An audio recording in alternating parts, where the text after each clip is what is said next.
Texto do deoniano religioso José Domingos Ferreira. Um dos efeitos mais perniciosos do medo é que, ao fechar-nos em nós próprios, mina todo e qualquer esforço de construir a fraternidade. É preciso insistir nisso e, sobretudo, darmos-nos conta desta realidade, uma vez que, mesmo no meio de uma pandemia agressiva e constrangedora, se têm multiplicado as iniciativas em torno à encíclica Fratelli Tutti do Papa Francisco. O medo apoia-se numa dinâmica que tende a colocar em primeiro lugar o eu e dificilmente terá em conta o nós. Podemos aspirar uma nova fraternidade aberta e global, mas se não vencermos o medo que nos habita, tal não passará de uma utopia ou de um sonho ingênuo.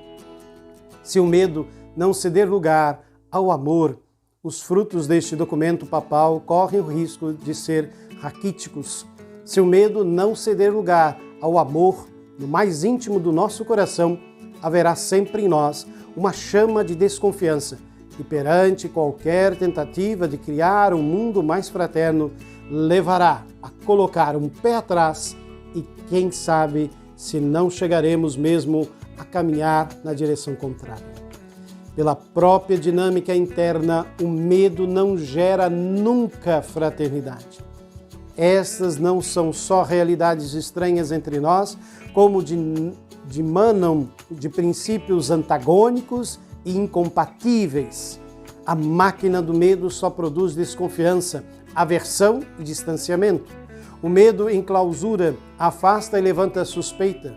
O medo ergue muros, inibe a solidariedade e chega mesmo a anestesiar a pessoa perante o sofrimento dos outros. O medo não quer viver plenamente, mas se satisfaz com uma sobrevivência aceitável. Convém ler aquilo que o Papa Francisco diz a este propósito.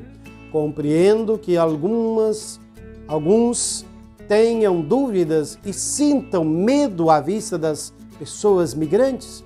Compreendo como um aspecto do instinto natural de autodefesa. Mas também é verdade que uma pessoa e um povo só são fecundos se souberem criativamente integrar no seio a abertura aos outros.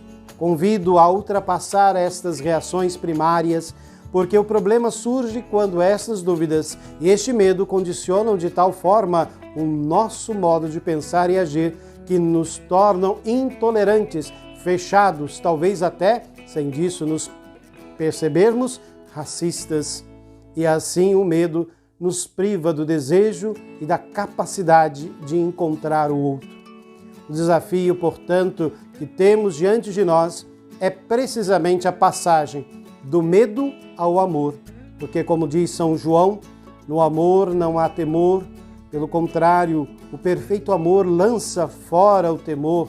De fato, o temor pressupõe castigo e quem teme não é perfeito no amor. Não posso afirmar que esta seja uma transformação óbvia e fácil, mas o discípulo, a discípula de Jesus, é precisamente aquele que quer abandonar as forças negativas do medo e abraçar a energia libertadora do amor. A conversão quaresmal passa também por acolhermos a graça de um amor divino que expulsa de nós esse espírito maligno do medo e que nos faz realmente nos sentirmos irmãos e irmãs uns dos outros.